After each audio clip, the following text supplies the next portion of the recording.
Muy buenos días, muy buenas tardes o quizás muy buenas noches, estimado oyente, según sea la hora y el país donde se encuentre. Les habla nuevamente el pastor bautista Nikos Ricoy, director del programa Encuentros y pastor general del Ministerio Tinajas, desde aquí, en Valencia, España, para todo el mundo hispanoamericano en diferentes partes del planeta. Saludamos como siempre a todos nuestros seguidores y les damos la bienvenida una vez más a nuestro nuevo programa semanal Encuentros.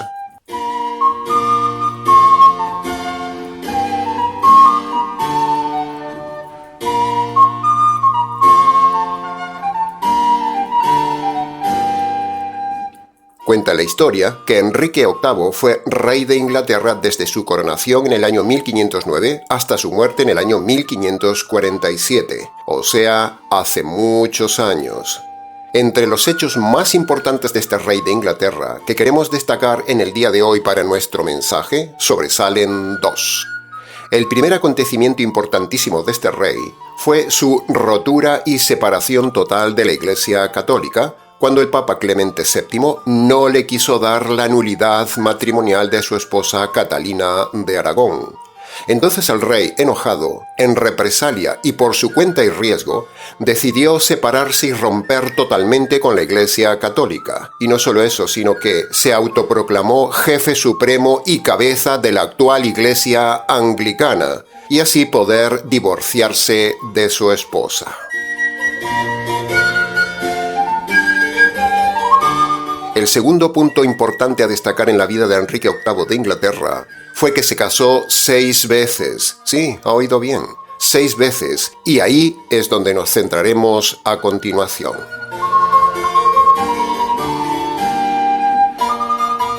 Enrique VIII, al separarse de la autoridad de la Iglesia Católica y autoproclamarse jefe y cabeza de la Iglesia de Inglaterra, ni corto ni perezoso, como su esposa no le daba un hijo varón, entonces Enrique VIII, al ser ahora jefe de su iglesia, invalidó él mismo su matrimonio y se divorció de su primera esposa Catalina de Aragón. Luego de eso, en su ansia de tener un hijo que continuara la dinastía, se relacionó y se casó con su amante Ana Bolena, con la cual tenía relaciones cuando aún estaba con su primera esposa. Y todo esto sucedía por la obsesión compulsiva de querer tener al menos un hijo varón que perpetuara su dinastía. Pero fíjese cómo son las cosas, que Ana Bolena, la segunda esposa de Enrique VIII, dio a luz 2 mujeres. Sí, 2 mujeres, una tras otra. Así que imagínese la indignación de Enrique VIII cuando vio que Ana Bolena tampoco le daba hijos varones. Así que nuevamente Enrique VIII y sus prelados religiosos que él había puesto al frente de su iglesia declararon nulo el matrimonio con Ana Bolena. Pero la cosa no queda ahí, sino que como Ana Bolena no le dio hijos varones, entonces Enrique VIII mandó ejecutar en el patíbulo a su esposa. Y luego de esto, en su afán de tener un hijo, continuaron nuevamente los amoríos de Enrique VIII con otra dama, una dama de la corte llamada Juana Seymour. A los 2 días de la ejecución de Ana Bolena, la segunda esposa de Enrique VIII, este decide entonces relacionarse y casarse con Juana Seymour, que pasó a ser la tercera esposa, que por fin le da un hijo varón. Pero, mire cómo son las cosas de la vida. 2 semanas después del parto, Juana, la tercera esposa de Enrique VIII, muere. Y el único hijo varón que tuvo de Juana nació tan débil y tan enfermo que también al poco tiempo muere. Pasados 2 años de la muerte de su tercera esposa, o sea, Juana Seymour, cuenta la historia algo muy original en la vida de Enrique VIII. Y es que se vuelve a casar, esta vez con Ana de Cleveris, la cuarta esposa de Enrique VIII. Una dama de la nobleza alemana que, según cuenta la historia, el rey había conocido simplemente por cuadros de pintores que la habían pintado y le presentaron esos cuadros al rey. Pero resulta que esos cuadros tenían demasiados retoques de esa dama, a tal punto que el día que la conoció en persona, el rey se dio cuenta que la alemana, Ana Cleveris, no era la bella dama de los cuadros que le habían presentado los pintores al rey, sino que era una dama fea. Pero no pudo echarse atrás cuando la vio porque había dado la promesa a la familia de casarse con ella. Así que aunque era fea, al fin lo hizo. Se casó a regañadientes. Pero cuenta la historia que nunca consumó ese matrimonio porque el rey alegaba que era tan fea que no podía estar con ella en la cama. Y entonces, al poco tiempo, como él era el jefe de la iglesia anglicana, entonces se divorció de ella. Pero como el rey no podía estar sin cama oficial, al poco tiempo llega a la vida del rey Enrique VIII otra dama, la quinta dama oficial, la cual sería su esposa llamada Catalina Howard. Pero fíjese cómo son las cosas, que contrario a su anterior esposa, que era fea y de atributos engañados por sus pintores, esta nueva dama, Catalina Howard, por el contrario, era muy hermosa y elegante. Así que la reina, como era de esperar, cometió adulterio con cuantos galanes de la corte la conquistaron. Y claro, el rey se enteró y se enfureció el rey, el cual la llevó al patíbulo, igual que había hecho con Ana Bolena. Así que, al poco tiempo, nuestro promiscuo rey, muy religioso eso sí, pero asesino, se había quedado nuevamente sin cama. Pero eso no podía ser. El rey necesitaba otra cama, así que había que buscarla. Con tal circunstancia, en la corte del rey se busca nuevamente entonces otra consorte. Y esa suerte fue a caer en Catalina Parr, que a la postre sería la sexta y última esposa de Enrique VIII antes de morir. Pero Catalina Parr, a pesar de ser una mujer muy rica y de nobleza, había estado casada y divorciada 2 veces, y tampoco le dio hijos varones. Así que Enrique VIII se casó nuevamente en adulterio con esta última dama, pero sin poder conseguir su propósito. Y como es de esperar, la vida pasa, y al poco tiempo de casarse con Catalina Parr, al fin, en el año 1547, cuenta la historia, murió el famoso, arrogante, religioso, adúltero, asesino y promiscuo rey Enrique VIII de Inglaterra, el jefe y fundador de la iglesia anglicana.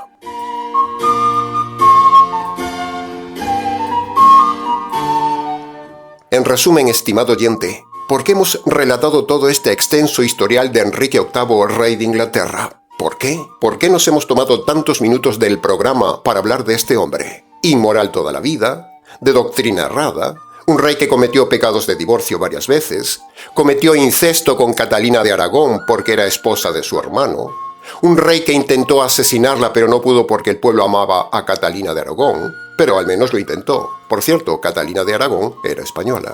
Sin embargo, aunque no pudo matar a Catalina de Aragón, sí mandó al patíbulo a Ana Bolena y a Catalina Howard, como hemos dicho antes. Entonces, ¿por qué todo este relato de este hombre para usted? ¿Por qué, estimado oyente? Pues sencillo. Porque este hombre que se proclamó líder soberano y cabeza de una iglesia, la iglesia anglicana, este hombre con tantos pecados de adulterio, asesinato y divorcios, este hombre es nada más ni nada menos que el fundador de una de las iglesias cristianas actuales más grandes del mundo y a la que siguen reyes y millones de personas en el mundo entero, la iglesia anglicana. Una iglesia fundada sobre la base del adulterio, el patíbulo y el divorcio. Y la historia de este hombre es el que nos permite tocar el tema de hoy para recordarle cómo la religión fomenta el divorcio y el adulterio, como tantas veces hemos tocado en el canal. Pero no solo eso, la cosa no acaba ahí, sino que si nos trasladamos a la actual dinastía de Inglaterra, con la reciente desaparecida reina Isabel II, también cabeza y señora de la iglesia anglicana, ella dio continuidad a la decisión de Enrique VIII de permitir el divorcio y el recasamiento del divorciado en su iglesia, porque ella permitió y aprobó el casamiento de su nieto Harry con una mujer divorciada. Y para colmo, actualmente su hijo Carlos III de Inglaterra, el líder de la iglesia anglicana del día de hoy, es también un adúltero de primera categoría que andaba con la amante Camilla Parker cuando aún vivía su esposa Lady Di, y ese adúltero rey Carlos III de hoy es el que ostenta también el cargo de líder y cabeza de la iglesia anglicana que fomenta el divorcio y el recasamiento del divorciado, y hay millones de personas siguiendo esa falsa iglesia fundada en el adulterio. Así es la religión. La pregunta es, ¿Dónde está ahora el adúltero Enrique VIII con sus divorcios, adulterios y asesinatos? ¿Y dónde está ahora la reina Isabel II que dio continuidad a la doctrina de Enrique VIII y que permitió y asistió al casamiento de su nieto con una mujer divorciada?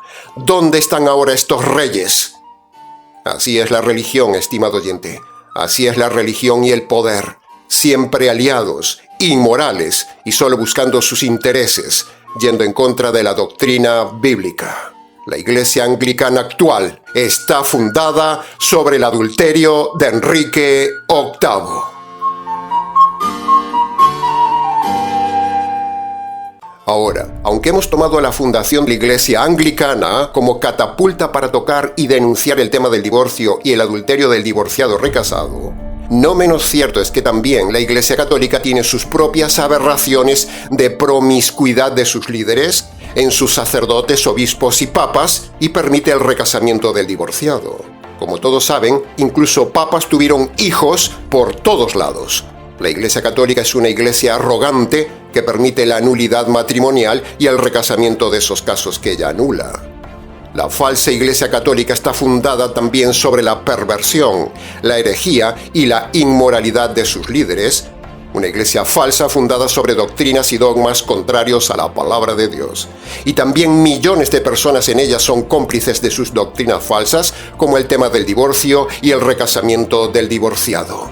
Pero la cosa no acaba ahí, porque exactamente igual sucede también con la fundación de la falsa iglesia calvinista, fundada sobre las aberraciones de sus líderes reformadores, Calvino y Lutero, por ejemplo, los cuales enseñaron y aceptaron ambos el divorcio por adulterio. Millones de personas ciegas en el día de hoy se proclaman con orgullo calvinistas reformados, sin darse cuenta que los calvinistas están fundados sobre la conducta y la doctrina falsa de Calvino y Lutero, cuando los reformadores, y sobre todo Calvino, fue también un asesino y un político, y proclamó y defendió por escrito la defensa del divorcio y el recasamiento del divorciado, y hoy los más famosos líderes calvinistas que usted puede ver en internet, que prefiero mejor no nombrarlos, que por cierto defienden el suicidio del creyente, esos líderes famosos calvinistas del día de hoy son seguidores y defensores del divorcio y del adulterio del recasado,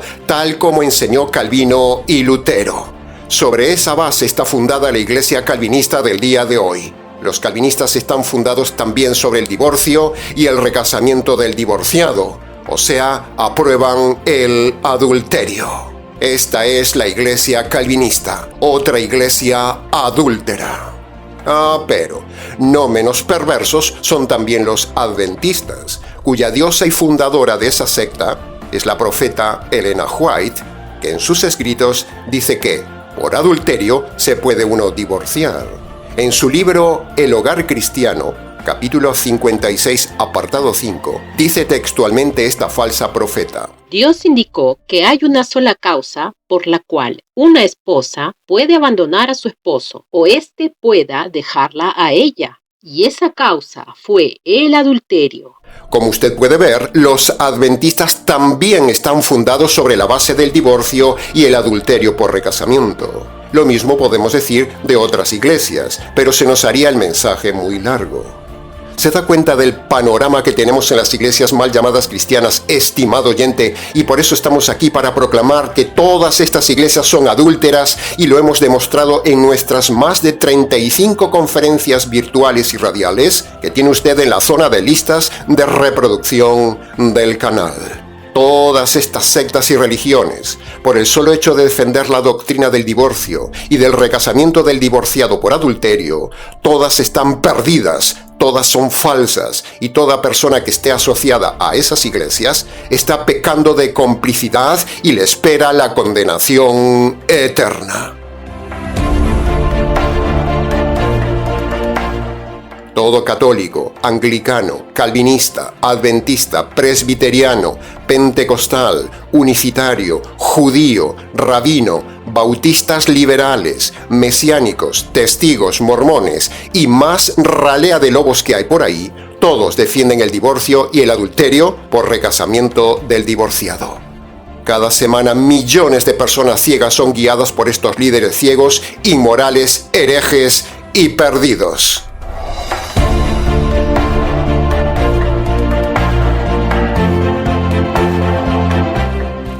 Cuando un divorciado se recasa, peca contra el pacto hecho en su día ante Dios y peca mintiendo ante la promesa de fidelidad que dio en su día ante el cónyuge. El tema es serio, muy serio, estimado oyente, y cada poco tiempo debemos tocar este tema en el canal para clavar una espina en el costado de los divorcistas, porque en el Ministerio Tinajas se enseña tajantemente que todo divorcio es pecado y todo recasamiento del divorciado es pecado. Si Dios aborrece el divorcio, entonces ya todo lo demás que sigue al divorcio, o sea, vivir en unión libre, tener aventuras o recasarse siendo divorciado, todo eso es pecado de adulterio, y los adúlteros, dice la Biblia, les espera el juicio y la condenación eterna. Así que estoy muy seguro que ahora mismo hay oyentes que están pensando en el divorcio. Otros oyentes ya se han divorciado, aunque no se hayan recasado. Y otros se han divorciado y recasado. Todos estos grupos están en pecado ante Dios, aunque usted vaya a la iglesia. Es más, ir a alguna de esas iglesias que hemos dicho antes, que aceptan el divorcio y el recasamiento del divorciado, es pecado, porque todas ellas defienden y aceptan el divorcio y el recasamiento del divorciado, o sus líderes son divorciados y recasados, y eso es pecado, y usted es cómplice de ese pecado.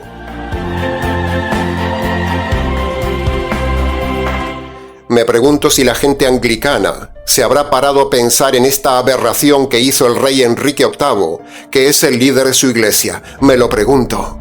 Me pregunto si los católicos se habrán puesto a investigar los orígenes terribles del papado, la Inquisición asesina y cómo han tratado a las civilizaciones americanas. Me lo pregunto. Me pregunto si los arrogantes calvinistas del día de hoy se han puesto a pensar cómo Calvino enviaba a la hoguera a cuantos no pensaban con él. Me lo pregunto. Me pregunto qué tiene la gente en la cabeza cuando va a esas iglesias, cuando la historia nos muestra que esos líderes fueron terriblemente perversos, asesinos, adúlteros e inconversos. ¿Cómo pueden ser iglesias de Dios? ¿Cómo?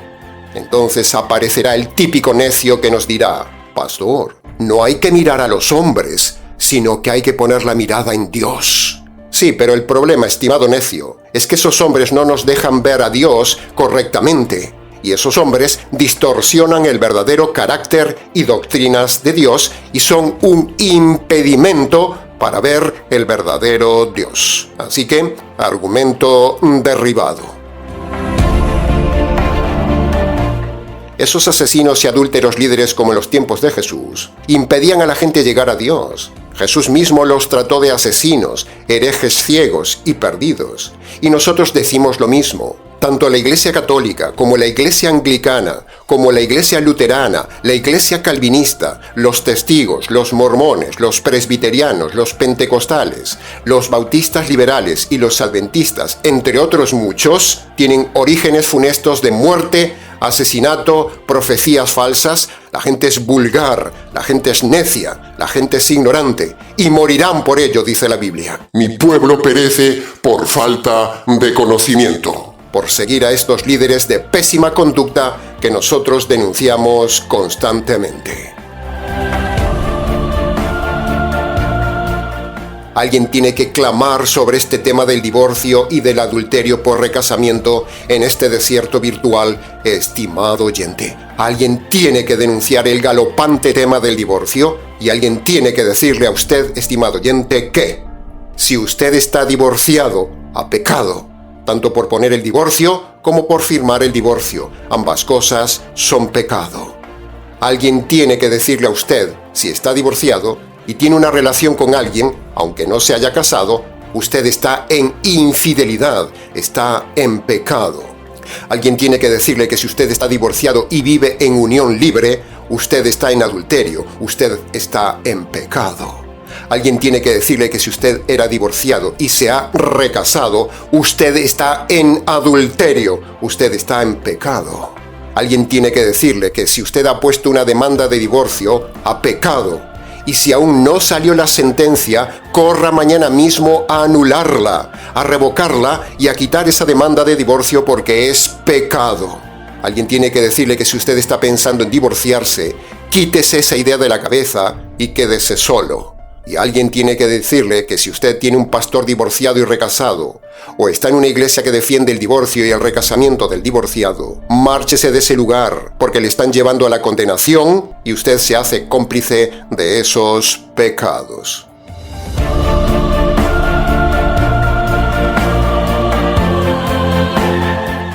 Ahora, razone conmigo estos siguientes argumentos. Si el divorcio y el recasamiento del divorciado fuera un tema admitido por Dios y bien claro en la Biblia, entonces veríamos divorcios y recasamientos en cristianos divorciados en todas las iglesias del Nuevo Testamento, pero no hay ni un solo divorcio ni un solo recasamiento del divorciado en el Nuevo Testamento. ¿No le parece significativa esa ausencia de divorcios? Si el divorcio y el recasamiento del divorciado fuera un tema permitido por Dios y enseñado por los apóstoles, ¿no le parece que todos ellos hubieran dicho algo a favor del divorcio y del recasamiento del divorciado en alguna iglesia? Pero sin embargo, no hay nada en todo el Nuevo Testamento a favor del divorcio ni del recasamiento del divorciado. Si el divorcio y el recasamiento del divorciado fuera admitido por la Biblia, ¿no cree usted que veríamos algún apóstol o algún profeta divorciado y recasado? Sin embargo, no vemos ni uno. En cambio, en el día de hoy, pastores, pastoras, sacerdotes, rabinos, profetas y apóstoles, todos enseñan el divorcio y el recasamiento del divorciado, y la mayoría son divorciados y recasados. ¿No es esto una contradicción con la realidad bíblica? Su Dios es su bajo vientre.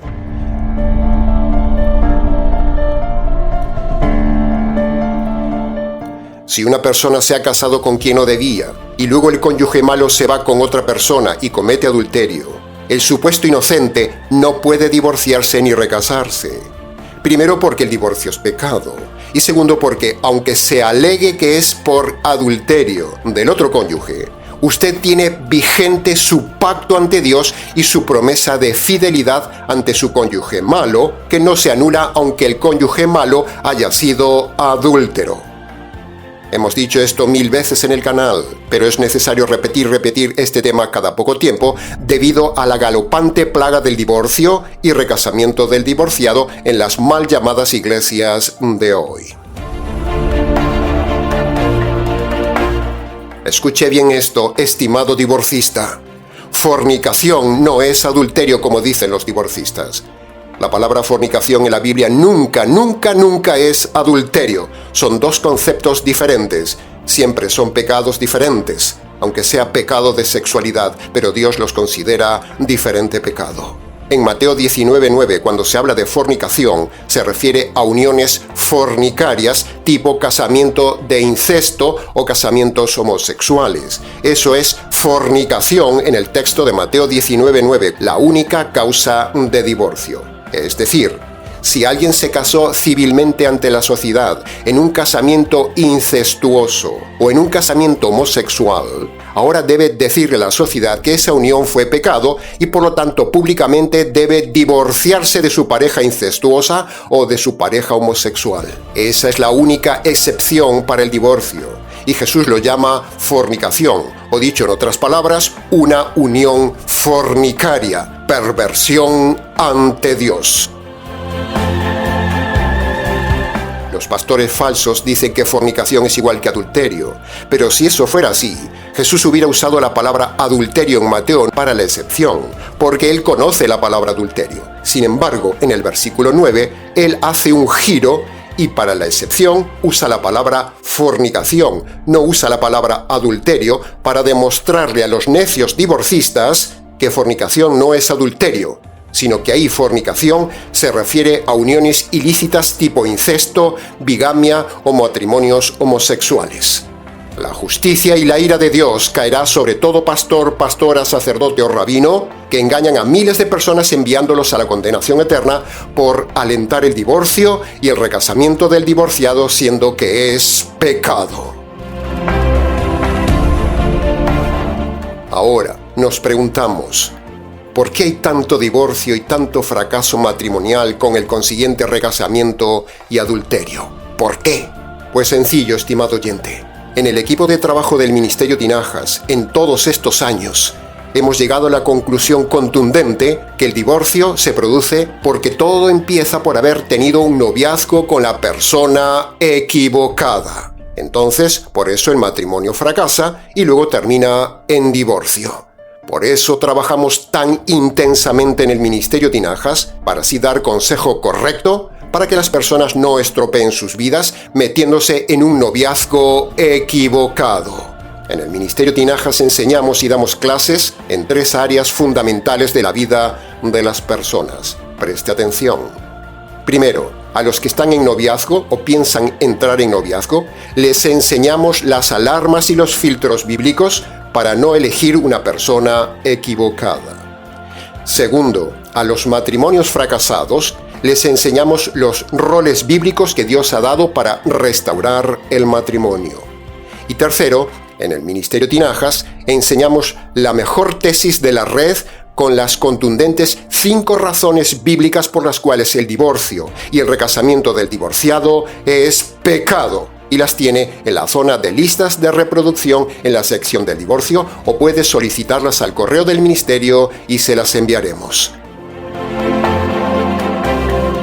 Dios no bendice el divorcio que tanto aborrece, ni Dios bendice el adulterio del divorciado recasado, estimado oyente. ¿Cómo se le ocurre pensar que Dios va a bendecir el pecado? Ante este terrible panorama, el Ministerio Tinajas se posiciona tajantemente como un ministerio único y un referente único y doctrinal en la red que enseña correctamente como nadie estas verdades a la gente. Para preguntas del tema, escríbanos.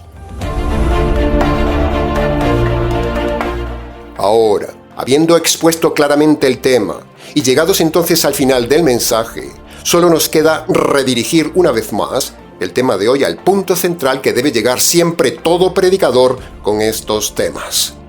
Habiendo hablado del divorcio y del adulterio del recasado divorciado, entonces, para que usted sea perdonado de todos los pecados relacionados con el tema de hoy, cometidos desde su juventud hasta ahora, y para salvar entonces su alma de la condenación eterna por estos pecados antes de que Dios le quite la vida, usted debe obedecer los 2 requisitos jurídicos y universales que siempre decimos y que Dios manda a todo hombre en Marcos capítulo 1, versículo 15. El primer requisito es el arrepentimiento. Eso significa que usted debe humillarse ante Dios. Usted debe reconocerse culpable ante Dios. Usted debe reconocer de forma concreta sus pecados ante Dios y luego usted debe abandonar el estilo de vida pecaminoso que esté viviendo hoy ante Dios. Eso es el arrepentimiento correcto. El segundo requisito de Marcos 1:15 es creer el Evangelio. El Evangelio es lo que hizo el Señor Jesús en la cruz. Escuche bien, en la cruz el Señor Jesús recibe la justicia de Dios por sus pecados cometidos en toda su vida. Este es el Evangelio que usted debe reconocer, apropiarse y creer. Por lo tanto, como siempre enseñamos y guiamos, le invitamos, estimado oyente, entonces, a que vaya a su habitación y allí, en el silencio de ese lugar, en sus rodillas si su salud se lo permite, y descalzo en señal de reverencia ante el Dios que usted ha ofendido, allí hable con Él en sus palabras y obedezca los requisitos de Marcos 1:15 que le hemos detallado. Este es el verdadero y sencillo método de salvación, estimado oyente, no hay otro. El método que le enseñan en otras iglesias son falsos porque no se basan en Marcos 1:15, el pasaje clave de toda la Biblia que el mismo Señor Jesús empleó para demostrar cómo se debe evangelizar al mundo. Marcos 1:15 es el pasaporte. Marcos 1:15 tiene los requisitos para entrar al reino.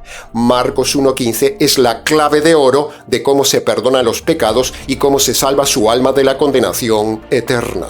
Marcos 1:15 descarta cualquier otro método de salvación. Descarta el bautismo, descarta la oración de fe, descarta pasar al frente, descarta hacer obras buenas, descarta el congregarse, descarta la misa, descarta diezmar, descarta ayunar, descarta la confesión, descarta los sacramentos, descarta creer en Jesús, descarta el pedir perdón a Dios, descarta todo otro método de salvación que se enseña en esas iglesias. Marcos, el evangelista por excelencia a los gentiles, empieza su libro hablando del Evangelio y termina en su capítulo 16 hablando del Evangelio como único método de salvación. El Evangelio es lo único que salva. El Evangelio del Señor del Evangelio.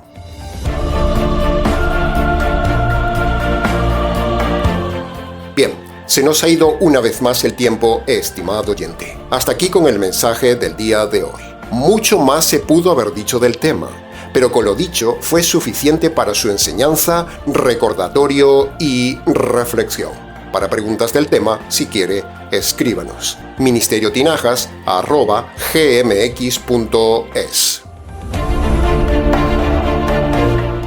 Como siempre, antes de terminar, queremos decirle que, si se siente identificado con nuestro programa, con nuestra doctrina y con nuestro trabajo pastoral, le invitamos, estimado oyente, a ayudarnos por medio de PayPal. Abajo, en la descripción del vídeo, tiene el enlace y otras formas de envío. Muchas gracias anticipadas. Nada más por hoy, estimado oyente. Les ha compartido la verdad, solo la verdad y nada más que la verdad del tema, quien les habla, el expositor bíblico Nikos Ricoy, pastor bautista del Ministerio Tinajas, desde aquí, en Valencia, España, para todos los oyentes hispanoamericanos en diferentes partes del planeta. Será entonces con el gusto de siempre, hasta nuestro próximo mensaje intenso, aquí en nuestro habitual programa semanal Encuentros.